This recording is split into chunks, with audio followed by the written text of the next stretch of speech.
రాకాలోకంకి స్వాగతం. ఈ కంటెంట్ మీకు నచ్చినట్టయితే లైక్ చేయండి, మీ బంధుమిత్రులకి షేర్ చేయండి.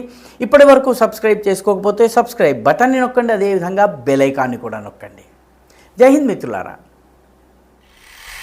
మామూలుగా బలం లేని, పసలేని, పటిమ లేని, సత్తా లేనటువంటి ఆకురౌడి ఏం చేస్తాడు? బెదిరిస్తాడు, భయపెట్టేందుకు ప్రదర్శిస్తాడు. 4 గట్టిగా బలవంతుడి చేతుల్లో దెబ్బలు తిన్న తరువాత పరుగు తీసి సందు మలుపు దగ్గరికి వెళ్తాడు. వెనక్కి కూడా చూడకుండా సందు మలుపు దగ్గరికి వెళ్ళి అక్కడ నిలబడి చూసుకుంటా, నీ సంగతి చూసుకుంటా, మా మామయ్య బలవంతుడు, మా తాతయ్య బలవంతుడు, మా బాబాయ్ మా పెద్ద పహల్వాన్, నీ సంగతి చూసుకుంటా అంటాడు. పరిగెత్తి పారిపోతాడు. సరిగ్గా పాకిస్తాన్ ఈ పస, పటిమ, బలము, సత్తా లేనటువంటి ఆకురౌడీలాగా వ్యవహరిస్తోంది. ఆపరేషన్ సింధూర్లో 4 రోజుల్లో పాకిస్తాన్ చేతులు ఎత్తేసింది. దాని ఎయిర్ ఫోర్స్ పనికి రాకుండా పోయింది, దాని ఎయిర్ బేసెస్ ధ్వంసమైనాయి, దాని రెడార్ సిస్టమ్స్ కుప్పకూలిపోయినాయి, దాని డ్రోన్లు మన దేశంలో ఒకటి కూడాను టార్గెట్ని హిట్ చేయలేకపోయినాయి. మిసైళ్ల సంగతి అయితే చెప్పనక్కర్లేదు, దుప్పటి కప్పుకుని పడుకున్నట్టుగా తుస్సుమన్నాయి.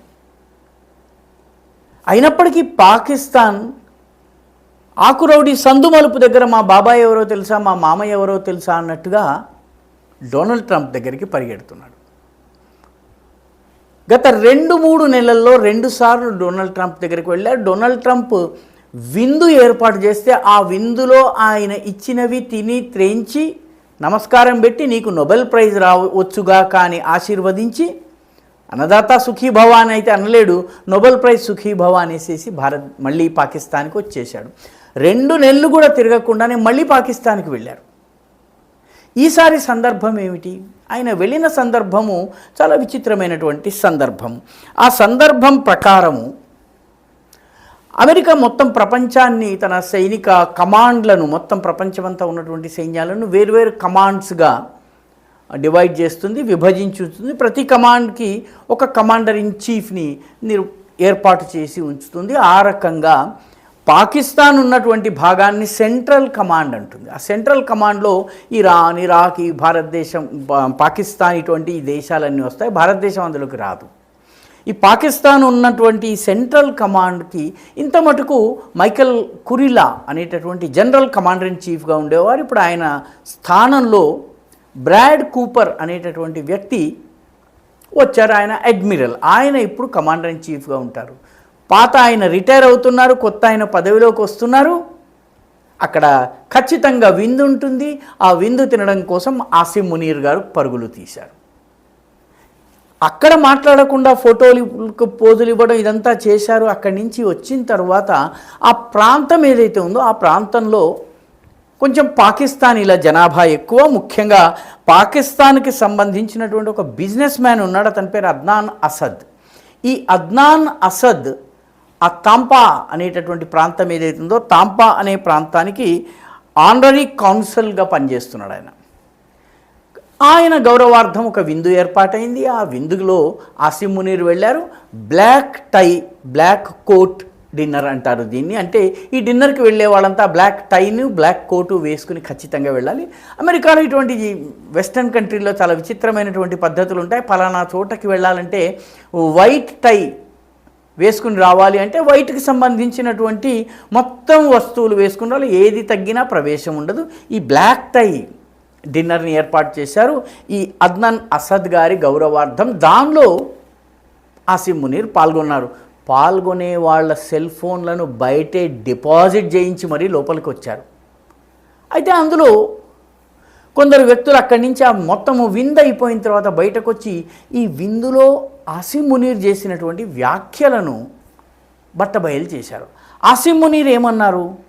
ఆసిం మునీర్, మేము ఒక పరమాణు శక్తి సంపన్న దేశము, భారతదేశాన్ని మేము దెబ్బ కొట్టేస్తాం, అసలు మనతో యుద్ధం అంటే పాకిస్తాన్కి, భారతదేశానికి అర్థం కావడం లేదు అని అన్నారు.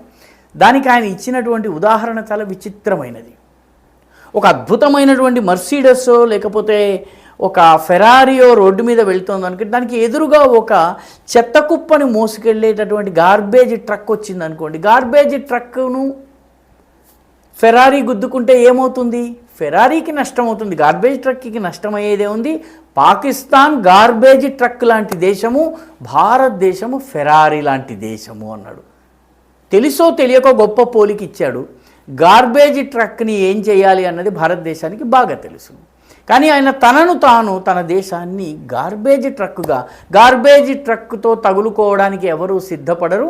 అలాంటి దేశం పాకిస్తాన్ అని గర్వంగా ఛాతీ విరుచుకుని ఆ దేశపు ఆర్మీ చీఫ్ చెప్పాడు. పైగా సింధు నదీ జలాల ఒప్పందంలో అంతర్భాగంగా భారతదేశం కనుక 10 డ్యామ్లను నిర్మాణం చేస్తే ఈ 10 డ్యాములను మిసైళ్లతో మేము ధ్వంసం చేస్తాము, మా దగ్గర మిసైళ్ళు బోలెడున్నాయి అని చెప్పి ఆయన ప్రసంగించారు. దీంతోపాటు ఆయన చెప్పింది ఏంటంటే, మేము గనక దాడి చేస్తే భారతదేశపు 25 కోట్ల జనాభా ఒక్క దెబ్బతో అంతమవుతుంది. 25 కోట్ల మంది ప్రజలు చనిపోవాలంటే అది పరమాణు బాంబు కావాలి, న్యూక్లియర్ బాంబు కావాలి. న్యూక్లియర్ బాంబును వేస్తామని మళ్ళీ బెదిరించాడనమాట ఆసిం మునీర్. ఏ గడ్డ మీద నుంచి? పాకిస్తాన్ గడ్డ నుంచి కాదు, అమెరికా గడ్డ నుంచి.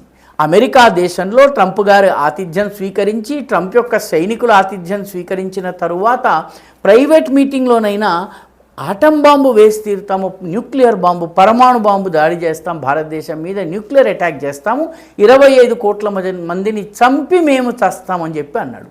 అంటే తను చావడం ఖాయమని ఆయనకి తెలుసునన్నమాట. ఈ వ్యాఖ్యలు అమెరికా గడ్డ మీద చేయటం జరిగింది. ఇది ఆశ్చర్యకరమైనటువంటి విషయం.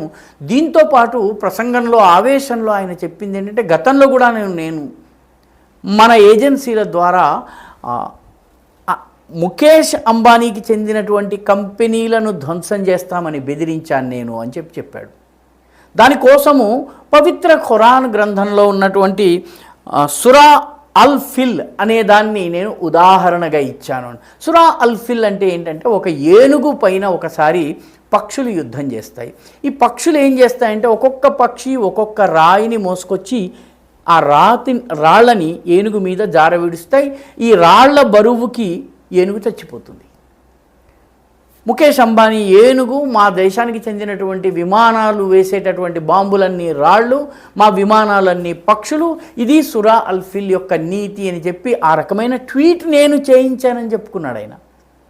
ఇది ఆశ్చర్యకరమైనటువంటి విషయం. అంటే తాను పాకిస్తాన్లో ఉన్నటువంటి సోషల్ మీడియాను ఉపయోగించుకుంటూ రకరకాల కమ్యూనికేషన్ వార్ చేస్తూ, మీడియా వార్ చేస్తూ, అదేవిధంగా సైకలాజికల్ వార్ఫేర్ చేస్తూ యాటమ్ బాంబు నా దగ్గర ఉందని భయపెట్టేందుకు ఆపరేషన్ సింధూర్ తరువాత కూడా ప్రయత్నం చేస్తున్నాడు. ఇది పాకిస్తాన్ గడ్డ నుంచి ఈ వ్యాఖ్య చేయటం చాలా దురదృష్టకరం. క్షమించాలి, అమెరికన్ గడ్డ నుంచి ఈ వ్యాఖ్య చేయటము చాలా దురదృష్టము. అమెరికా వంటి థర్డ్ కంట్రీ నుంచి ఈ మాట మాట్లాడాడంటే ఎంతో కొంత ట్రంప్ నుంచి అనుమతైనా ఉండాలి, అమెరికన్ అడ్మినిస్ట్రేషన్ నుంచి అనుమతైనా ఉండాలి. భారతదేశం ఎదుగుదలను నిరోధించేందుకు పాకిస్తాన్ భుజం మీద అమెరికా తుపాకీ అయినా పెడుతున్న పరిస్థితి అయినా ఉండాలి. తమాషా ఏంటంటే, సరిగ్గా ఆసిం మునీర్ మాట్లాడే రోజునే 6 ఫర్ జస్టిస్ పేరిట ఖలిస్తానీ ఉద్యమకారుడు గురుపత్వంత్ సింగ్ పన్ను ఉన్నాడు. గురుపత్వంత్ సింగ్ పన్ను ఆగస్టు 17వ తారీఖున నేను జాతీయ పతాకాన్ని నేను తగలబెడతాను, మొత్తము భారతదేశాన్ని నేను అవమానిస్తానని చెప్పి వ్యాఖ్య చేశాడు. అది ఓపెన్గా చేశాడు. దాని వీడియోను కూడాను సోషల్ మీడియాలో పెట్టాడు. ట్రంప్ ప్రభుత్వం ఈ విషయంలో కూడా మౌనంగా ఉంది. దీని అర్థం ఏంటంటే, ట్రంప్ పాకిస్తాన్ కానీ ఖలిస్తానీ ఎలిమెంట్లు కానీ భారత్ను చికాకు పరచాలి అన్నటువంటి ఉద్దేశంతో ఉన్నాయా అన్నటువంటి అనుమానం వస్తున్నది. మొత్తానికి ఆసిం మునీర్ పెహల్గాంకి వారం రోజుల ముందు కాఫిర్లని చంపడము, ద్విజాతి సిద్ధాంతం మంచిది, హిందువుల్ని చంపాలి అన్నటువంటి వ్యాఖ్యలు చేశారు. వారం రోజుల తర్వాత పెహల్గాం జరిగింది. ఈసారి ఆటం బాంబ్తో 25 కోట్ల మందిని చంపుతాను, అది తూర్పు వైపు నుంచి ప్రారంభిస్తాను అంటే బంగ్లాదేశ్ వైపు నుంచి ప్రారంభిస్తానన్నారు. బంగ్లాదేశ్ పాకిస్తాన్ కూటమి విషయంలో భారత్ జాగ్రత్తగా ఉండాలి. అదేవిధంగా మరో పెహల్గామో మరొక రకమైనటువంటి దాడో నేపాల్ నుంచో బంగ్లాదేశ్ నుంచో జరిగినా కూడా ఆశ్చర్యపోనక్కర్లేదు.